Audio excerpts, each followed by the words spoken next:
laughed out loud, but I was like, oh, okay, that's the deal, is that actually I do feel more, I'm wired to feel more comfortable talking about these things. But also at this point in my career, I feel like I have this privilege that I can talk openly about all of the mistakes that I made along the way. Maybe not all of them, but I can talk about times when I really messed up a conflict resolution situation, or when I was afraid to tell my group about a grant rejection, or a time that I really struggled with failure and didn't think I was cut out for the job. I can tell those stories now. And the hope is that then that allows me to help out someone else who is going through that, but might not be in a position where they can really talk about it openly yet. So if someone can read it, at least feel less alone, then maybe that has some impact as well.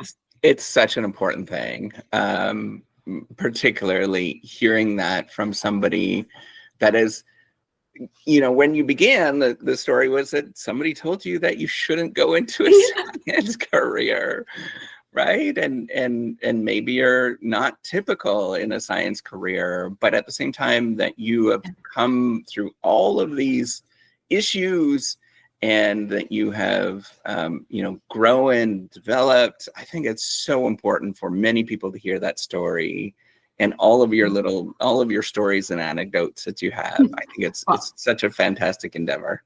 Thanks for sharing that. I think a lot of it, coming back to what we were talking about, networking, is just paying it forward. That I've benefited from so many friends and mentors who have done the same thing for me, who have shared about their struggles, who have shared their wisdom, shared about their mistakes and how they fix those mistakes. That then, if it's a chance for me to do that for others, that's really a lot of fun.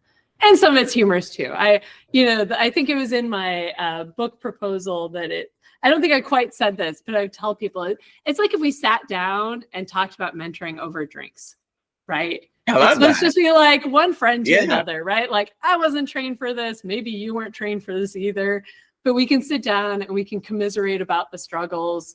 We can commiserate about our failures, but then we can also find better ways to do things and better ways to serve the mentees who are in our lives.